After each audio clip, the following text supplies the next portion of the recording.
በአላህ ስም እምላለሁ እኛ እኮ በዚች ምድር ላይ ስንኖር ጉዳይ የለንም አላህን በመገናኘት ቢሆን እንጂ ያ ዝምድናውን የሚቆርጥ ሰውዬ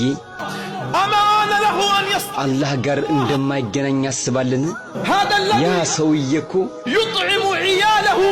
ሰዎቹን ሌሊትም ቀንም ከወለድ የሚመግብ ከአላህ ጋር አልገናኝም ብሎ ያስባልን? ያ በንግዱ ላይ የሚያታልል ሰውዬ አላህን እገናኘዋለሁ ብሎ አያስብምን? በሰዎች ጉዳይ ላይ የተሾመው ሰውዬና ሐኪሙ ሰዎችን በዙልም የሚያስር ሰውዬ ሰዎችን በዙልም የሚገድል የሰዎችን ቀለብና ገንዘብ የሚሰርቅ በሌሊትም በቀንም አላህ ዘንድ እገናኛለሁ ብሎ አያስብምን? እህት ወንድሞችን ከውርስ ሐቅ ገንዘብ የከለከላቸው ሰውዬ እህት ወንድሞችን በሐቅ ከመዋረስ የከለከላቸው ሰውዬ አላህ ጋር አልገናኝም ብሎ ያስባልን? በየቀኑ ያ የሚሰማ ሰውዬ እኮ ወደ ሶላት ቶሎ ነጃ ወደ ምትወጥበት የሚለውን ለዱንያ ጥሪ ምላሽ ይሰጣሉ፣ ለአላህ ጥሪ ግን ምላሽ አይሰጡም። እነሱ የላቸውምን? አላህ ጋር እንገናኛለን ብለው አይፈሩም? ሰዎች አያውቁምን? ይቺ ቀን ትመጣለች ደግሞ ታልፋለች። ይቺ እኮ ቀላለች ብዙም አይደለችም፣ ታልፋለች።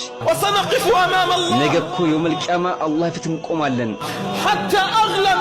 የያዝካቸው በጣም ውድ የተባሉ ነገሮች ይተውሃል።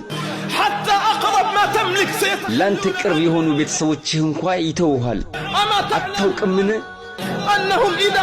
በተሸከሙን ጊዜ እነሱ ተሸክመውን በሄዱ ጊዜ ተሸክመው ወደ መቃብር ሆድ በሄዱ ጊዜ በእኛ ላይ አፈር በጫኑብን ጊዜ ማን የሚሸክመን የዛን ጊዜ? ወላጅ ነው። ማን የሚሸክመን የዛን ጊዜ? በጣም የቅርብ ጓደኛ ነው። የዛን ጊዜ የሚሸክሙን እኮ ጎረቤታችን፣ ወዳጆቻችን፣ ጓደኞቻችን ናቸው። ይሄ መልእክት ከአላህ ነው ለኔም ላንተም። ለኛ እኮ ዱንያ ላይ የሚቀርልን የለም አላህ ቢሆን እንጂ ሰዎችም ቢሆን እንኳ ለኛ ለልባችን ቅርብ የሆኑ ሰዎች ቢሆኑም እንኳ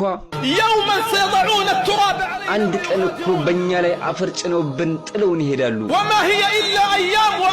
ለትንሽ ጊዜ ነው እንጂ እኔም እናንተም ሁላችንም እንረሳቸዋለን። አንድ ቀን፣ ሁለት ቀን፣ 3 ወር፣ 2 ወር ነው እንጂ ሁሉም ሰዎች ይረሱናል፣ አላህ ግን አይረሳንም። ብናኝ ታክል ኸይርን የሰራ ሰው ያችኑ ያገኛታል። ብናኝ ታክል መጥፎ የሰራም ያችኑ ያገኛታል። አላህ ፊት ከመቆም ደግሞ ምንም ቅሮት የለብንም። ሰዎቹ ወዳጆቻችን፣ ጎረቤቶቻችን ቢሆኑም እንኳ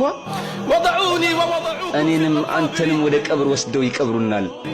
አላህም ብሏል፣ ባሪያዬ ሆይ ሄዱ እኮ ትተውህ በቀብር ውስጥም አስተኙህ። አንተ ዘንድ እነሱ ቢቆዩም እንኳ አይጠቅሙህም። አንተ ዘንድ እነሱ ቢቆዩም እንኳ አይጠቅሙህም። ላንተ እኮ የሚቀርልህ የለም፣ እኔና እኔ ብቻ ነኝ። እኔ ደግሞ የማልሞት ሕያው የሆንኩኝ ጌታ ነኝ።